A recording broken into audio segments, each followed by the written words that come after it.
terceira parte da nossa aula. Hoje estamos estudando a lei dos crimes hediondos. Nos 2 blocos anteriores nós estudamos os crimes considerados hediondos.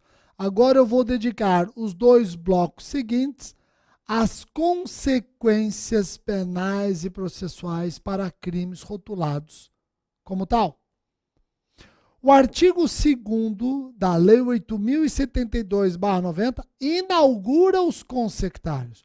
O artigo 2º, inciso 1, diz que os crimes hediondos e os equiparados são insuscetíveis de anistia, graça e indulto.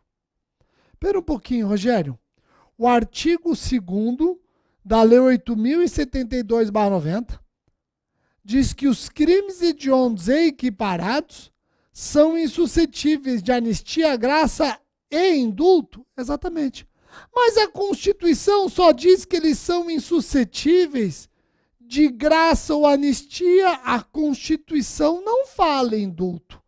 Será que o legislador ordinário agiu corretamente ao incluir a proibição do indulto, já que a Constituição só proíbe graça ou anistia?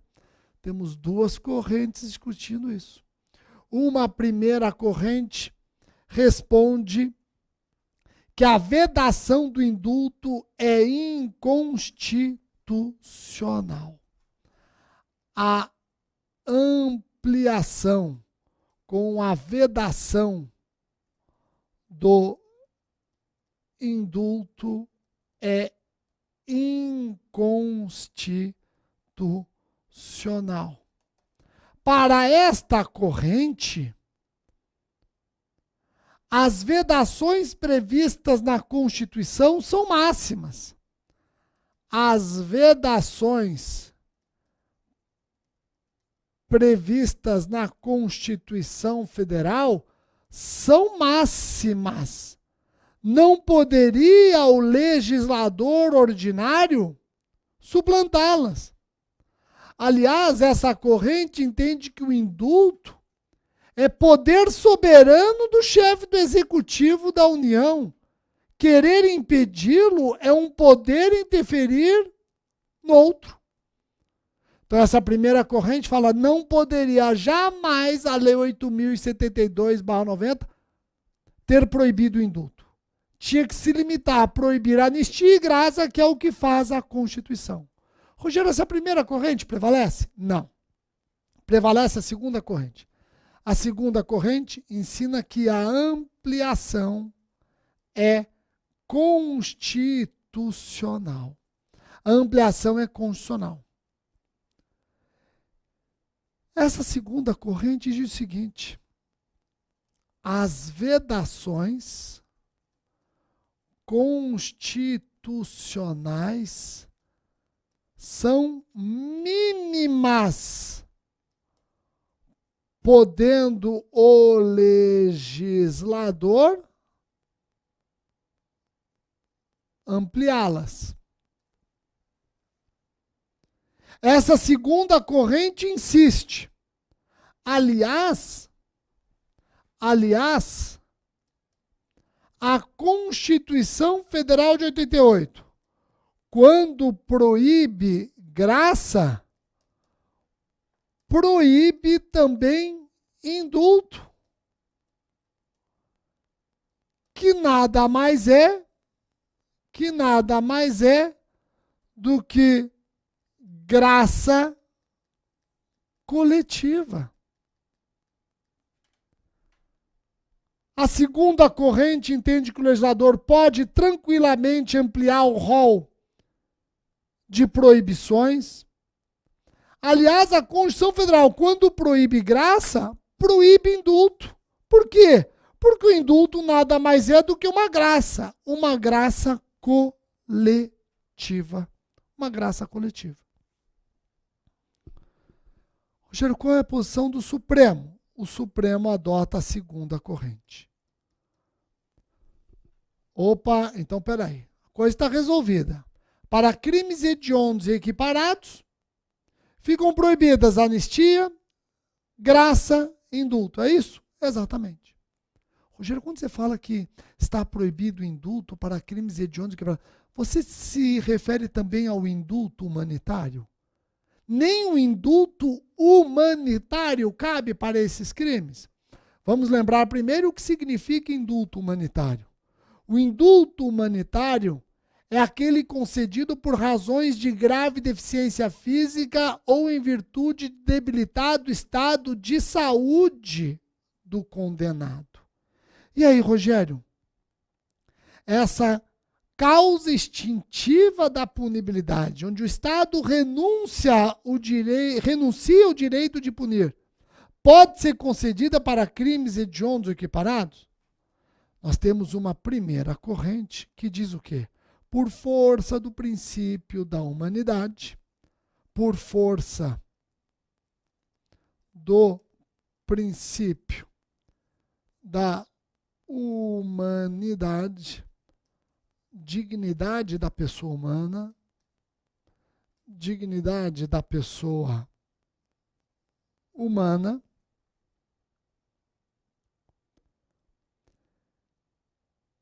até mesmo condenados por crimes de especial gravidade têm o direito ao indulto humanitário. Até mesmo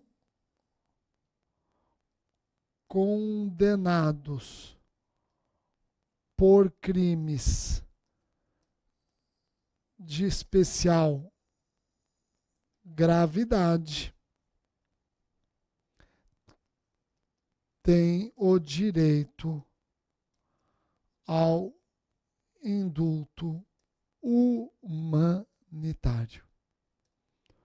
Uma segunda corrente discorda. Uma segunda corrente fala nananina. A Constituição Federal proíbe indulto, inclusive o humanitário, sob pena de proteção deficiente do Estado ao bem jurídico tutelado. Pessoal, o STJ tem julgados não majoritários, mas você encontra julgados de acordo com a primeira corrente. Porém, o STF tem mais julgados de acordo com a segunda corrente. O STF negou indulto humanitário para um traficante. Tá ok?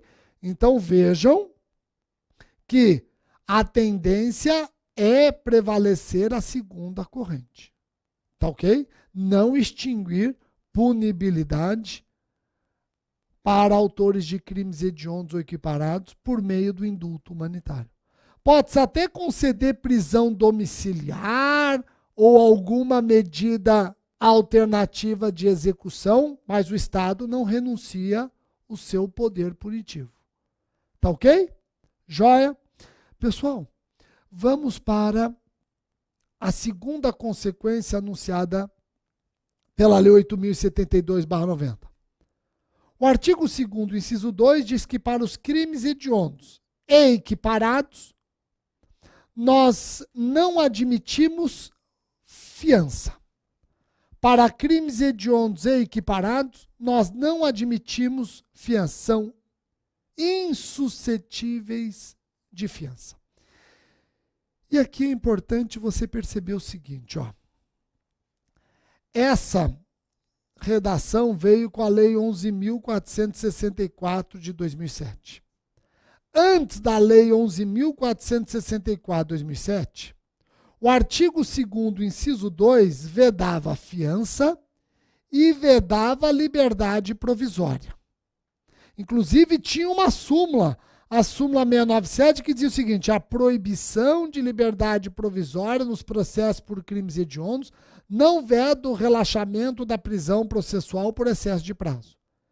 Então, antes da Lei 11.464, aos crimes hediondos equiparados, a lei vedava fiança e vedava liberdade provisória. Agora, com a Lei 11.464 de 2007, veda somente a fiança. Rogério, Se antes vedava a fiança e vedava a liberdade provisória, agora só veda a fiança, significa que agora a liberdade provisória é perfeitamente possível para crimes hediondos equiparados. É isso.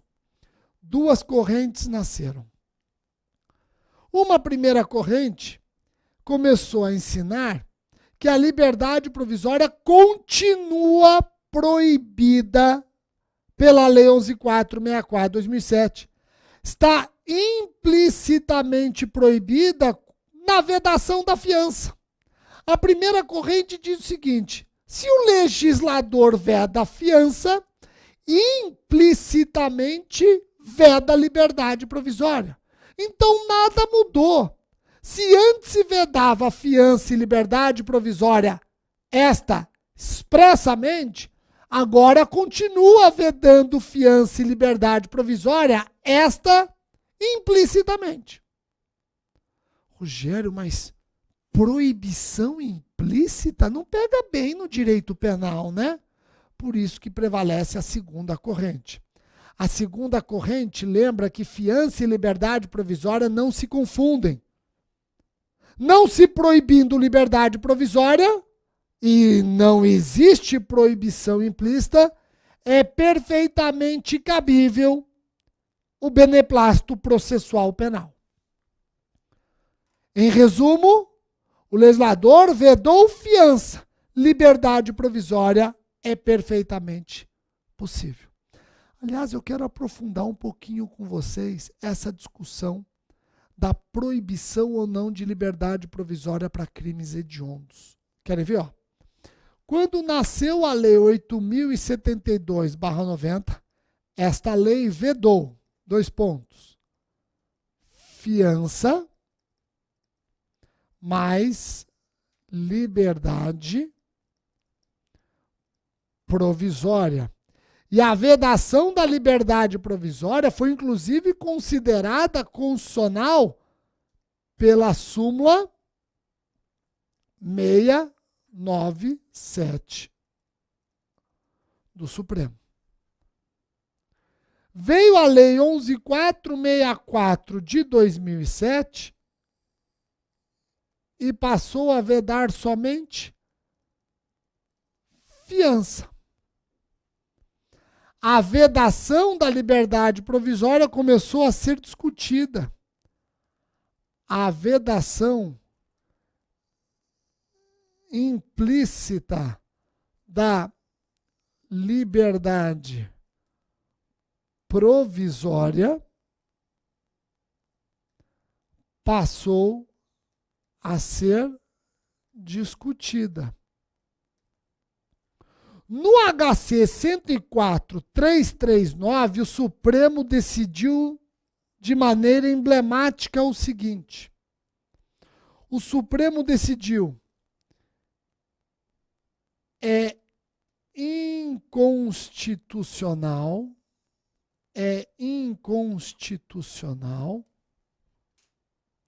qualquer vedação à liberdade com base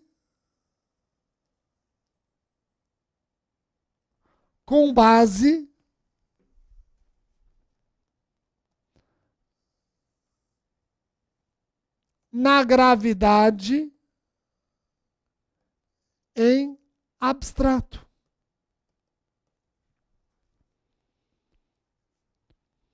É inconstitucional qualquer vedação à liberdade com base na gravidade em abstrato. É o juiz que deve analisar se cabe ou não liberdade com base no caso concreto. É o juiz quem analisa o cabimento da liberdade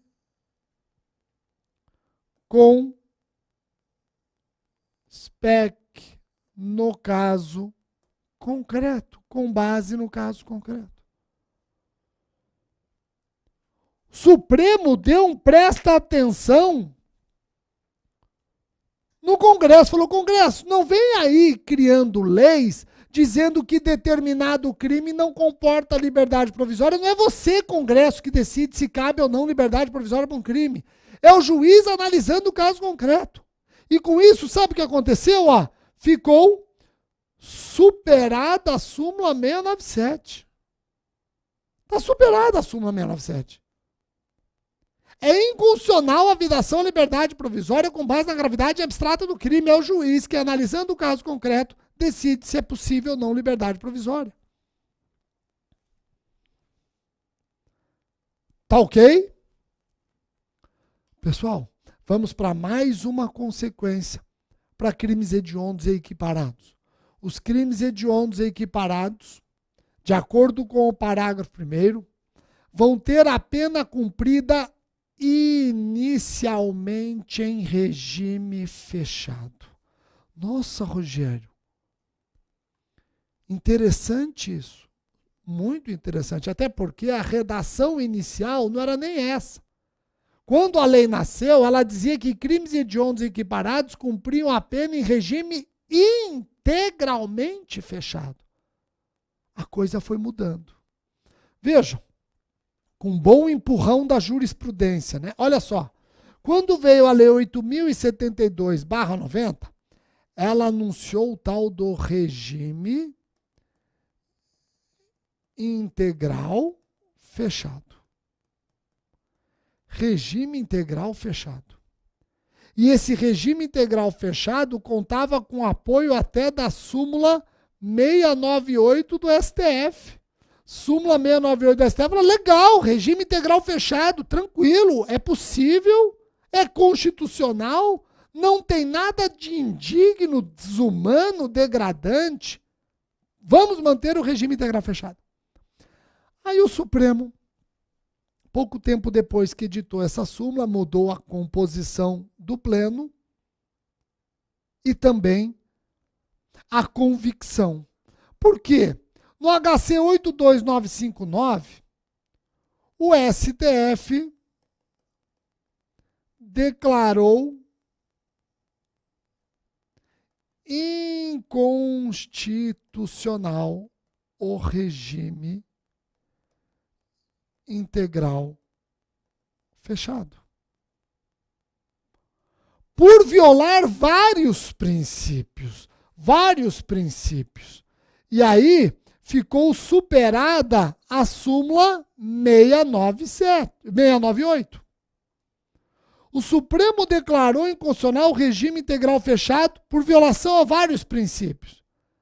Por violação ao princípio da dignidade da pessoa humana, por violação ao princípio da isonomia, por violação ao princípio da individualização da pena, por violação ao princípio da proporcionalidade, por violação ao princípio da razoabilidade. Então, são vários os princípios utilizados pelo Supremo para declarar inconstitucional o regime integral fechado. Rogério, o Supremo então declarou inconstitucional o regime integral fechado? Sim. O legislador correu e criou o regime inicial fechado. Tá bom, Supremo, você declarou inconstitucional o regime integral fechado, não é isso? Isso. Então eu vou mudar a lei dos crimes hediondos. Eu vou criar o regime inicial fechado. Tá bom para você, Supremo? O Supremo falou, não tá bom. Sabe por quê? Não é você, legislador, que tem que fixar regime de cumprimento de pena, é o juiz analisando o caso concreto. Não venha você com esse regime inicial fechado, que quem vai decidir o regime inicial é o juiz e não você. Então o Supremo no HC 111.840, tá aqui, ó, o STF declarou inconstitucional o regime inicial fechado. De acordo com o Supremo, o regime inicial fechado viola o princípio da individualização da pena. Quem fixa a pena é o juiz e não o legislador.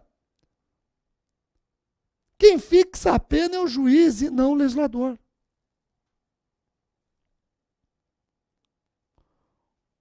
Compreendeu? Pô, Rogério, que interessante. Pessoal, depois que o Supremo decidiu assim, olha que interessante.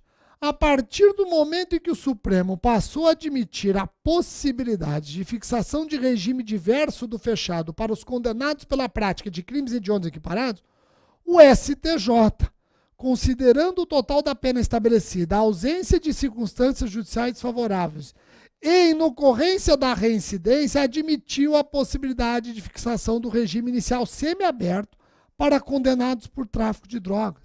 E hoje nós temos, inclusive, julgados admitindo regime aberto. Em resumo, o juiz, seja crime hediondo, seja crime equiparado a hediondo, seja crime não hediondo e não equiparado, quando vai fixar o regime de cumprimento de pena, deve observar basicamente as súmulas 718 e 719 do Supremo. A opinião do julgador sobre a gravidade em abstrata não autoriza regime mais severo do que o permitido segundo a pena aplicada. Se ele quer impor um regime mais severo, ele tem que fundamentar com base no caso concreto. Joia? Aí você fala, putz, Rogério, eu entendi, que legal. Então o Supremo decidiu que o legislador não tem que fixar regime de cumprimento de pena. Isso é tarefa do juiz. Certo? Certo. Qualquer tentativa do legislador em fixar regime de cumprimento de pena é inconstitucional. Certo? Certo. Aí vai o ministro Marco Aurélio de Mello e num HC, oriundo de Sergipe, fura essa regra. No HC 123-316 de Sergipe, o ministro Marco Aurélio de Mello, analisando um caso de tortura que é crime equiparado a hediondo, e a lei de tortura diz que o regime inicial deve ser o fechado, ao invés de usar o mesmo argumento de que o legislador não pode fixar regime de cumprimento, assinalou que o legislador, em consonância com a Constituição, pode sim, validamente, prever a execução da pena, ainda que fixada no mínimo legal, em regime inicial fechado. Espera um pouquinho, mas o Supremo decidiu que o legislador não pode ficar anunciando o regime, que é o juiz quem tem que fixar o regime. Nesse HC, o ministro Marco Aurélio furou isso. Rogério, eu devo me preocupar com este HC? Eu entendo que não. Prevalece no STF e no STJ aquela primeira tese de que o legislador não pode fixar regime. Quem fixa regime é o juiz. Tanto é que pouco tempo depois, o STJ, com base em tese do Supremo, diz que o juiz analisa o caso concreto, não pode o legislador fixar regime de cumprimento de pena. Então esse HC do ministro Marco Aurélio saiu da curva, não é o que vem decidindo nenhuma das cortes, nem o STF, nem o STJ. Eles estão firmes que o legislador não pode fixar regime, quem fixa regime é o juiz. Tá ok? Rogério, então agora a Lei 8.072/90 sendo alterada, é perfeitamente possível ao autor de crime hediondo equiparado progredir de regime. Sim. Vejam, o parágrafo 2º diz que a progressão de regime no caso dos condenados aos crimes previstos neste artigo dar-se-á após o cumprimento de 2/5 da pena se for primário e 3/5 se reincidente. E atenção, hein? Essa fração de 2/5 se primário ou 3/5 se reincidente deve ser observada em todas as progressões, do fechado para o semiaberto, do semiaberto para o aberto. Assim decidiu o STJ, inclusive, ó. O STJ não faz distinção entre a primeira e a segunda progressão para fins de aplicação do artigo 2º, parágrafo 2º da Lei 8.072/90. 2/5 se primário, 3/5 se reincidente. Tá ok? Então vejam, vai progredir do fechado para o semiaberto. 2/5 se primário, 3/5 se reincidente. Vai progredir do semiaberto para o aberto. 2/5 se primário, 3/5 se reincidente. E olha, se é reincidente, já tem que obedecer 3/5, pouco importando se a reincidência é específica ou não específica. Ô, Rogério, mas pelo menos crime hediondo progride de regime, não é? É, porque no começo, quando veio a Lei 8.072/90, não era essa a intenção do legislador. Quando veio a Lei 8.072/90, ela anunciou o regime integral fechado. Leia-se, não admitia progressão. Aí veio o HC 82959, que eu falei para vocês, e declarou regime integral inconstitucional. Opa! Permitiu progressão e mais, permitiu progressão com 1/6 da pena, na ausência de outra fração. Permitiu a progressão com 1/6 da pena, que é o patamar anunciado pelo artigo 112 da Lei de Execução Penal, 1/6 da pena na ausência de outra fração. Foi a Lei 11.464 de 2007 que admite progressão com 2/5 se primário, 3/5 se reincidente. Antes da Lei 11.464 de 2007, o Supremo já vinha admitindo progressão e mais, com o cumprimento de 1/6 da pena nos termos do artigo 112. Rogério, espera um pouquinho. Então, essa novidade da Lei 11.464 de 2007 não pode retroagir para alcançar os fatos pretéritos, correto? Os fatos pretéritos progridem com 1/6 da pena, certo? Certo. Cuidado, essa novidade não retroage para alcançar os fatos pretéritos. Crimes hediondos equiparados praticados antes da Lei 11.464 de 2007 progridem com 1/6 da pena, evitando-se retroatividade maléfica. Nesse sentido, súmula vinculante 26 e a súmula 471 do STJ. A súmula 471 do STJ é mais clara ainda, ó. Os condenados por crimes hediondos ou assemelhados cometidos antes da vigência da Lei 11.464 sujeitam-se ao disposto no artigo 112 da LEP para a progressão de pena. Para a progressão de regime, 1/6 da pena é o que basta. Compreenderam? Joia? Pessoal, vamos para o artigo 2º, parágrafo 3º da Lei 8.072/90. Diz que os crimes hediondos, a prática da tortura, o tráfico de drogas e o terrorismo são insuscetíveis de. Parágrafo 3º. Em caso de sentença condenatória, o juiz decidirá fundamentadamente se o réu poderá apelar em liberdade. Lendo esse parágrafo 3º, fica a impressão de que crime hediondo e crime equiparado ao hediondo recorre preso em regra. Não é essa a impressão que fica? Que só recorre solto excepcionalmente. Vamos interpretar esse artigo 2º, parágrafo 3º, conforme a Constituição. Se eu estou diante de um réu preso, ele recorre preso, salvo se não estiver mais presente motivo para preventiva, salvo se desaparecer o motivo da preventiva. Se eu estiver diante de réu solto, recorre solto, salvo se surgir motivo para preventiva. Salvo se surgir motivo para a preventiva. Pronto.